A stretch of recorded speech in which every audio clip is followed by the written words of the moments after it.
Assalamualaikum warahmatullahi wabarakatuh. Perkenalkan, nama saya Silvi Yulita Putri dari Universitas Negeri Padang, Prodi Pendidikan Ekonomi, akan menjelaskan materi tentang mendistribusikan produk dari mata kuliah pengantar bisnis dengan dosen pembimbing Bu Rose Rahmidani, SPD, MM. Mendistribusikan produk adalah satu kegiatan pemasaran yang berupa penyampaian produk dari suatu perusahaan atau produsen kepada para konsumen melalui perantara. Nah, pada mendistribusikan produk ini terdiri dari 7 bagian. Yang pertama, saluran distribusi. Yang kedua, memilih tingkat cakupan pasar. Yang ketiga, memilih transportasi yang digunakan. Yang keempat, bagaimana cara mempercepat proses distribusi. Yang kelima, latar belakang retail. Yang keenam, latar belakang distributor. Yang ketujuh, saluran integrasi vertikal. Yang pertama, saluran distribusi. Saluran distribusi yang optimal bergantung pada kemudahan transportasi produk. Semakin mudah ditransportasikan, maka semakin besar kemungkinan digunakannya perantara. Sebagai contoh, jika seandainya perusahaan itu berada di daerah terpelosok atau terpencil yang akses menuju ke sana itu tidak memungkinkan, nah maka dari itu transportasi digunakan sulit dan juga semakin kecil kemungkinan digunakannya perantara. Yang kedua, memilih tingkat cakupan pasar. Di sini, para perusahaan mencoba untuk meningkatkan cakupan pasarnya demi memberikan kemudahan kepada para pelanggan untuk mendapatkan produk-produknya. Nah, di sini itu memilih tingkat cakupan pasar dibedakan jadi 3. Yang pertama, distribusi intensif yang digunakan untuk semua gerai.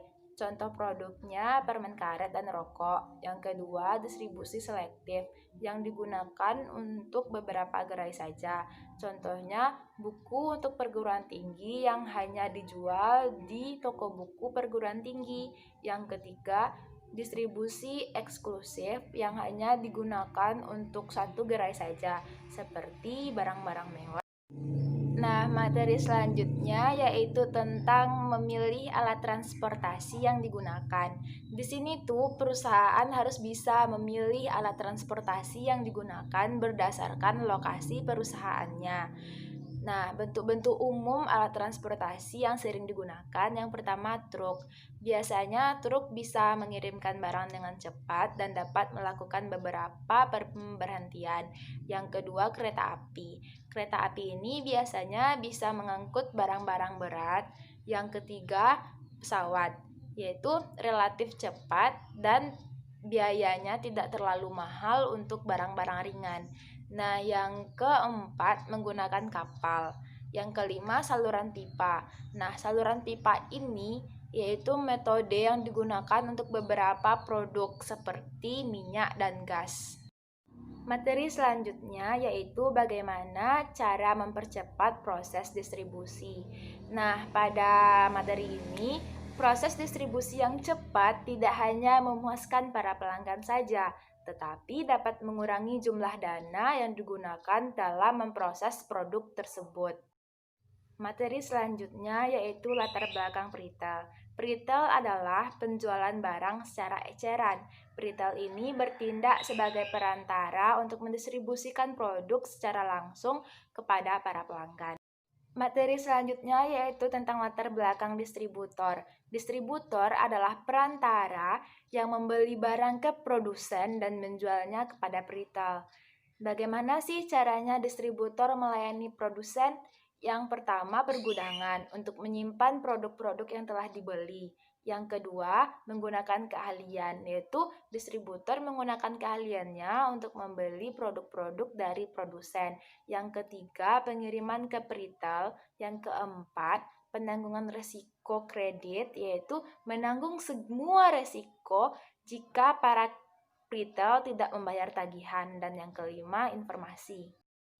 Materi selanjutnya yaitu tentang saluran integrasi vertikal. Banyak perusahaan yang menggunakan strategi ini di mana mereka bisa memproduksi 2 bahkan lebih produk yang akan diproduksinya karena mereka menggunakan strategi ini. Strategi ini dapat digunakan oleh para produsen dan retail. Itulah materi yang dapat saya sampaikan pada kesempatan kali ini, dan materi tersebut berdasarkan pemahaman saya. Apabila ada kata-kata saya yang salah dalam penyampaian materi tersebut, saya mohon maaf yang sebesar-besarnya. Saya akhiri dengan wabillahi taufik wal hidayah. Wassalamualaikum warahmatullahi wabarakatuh.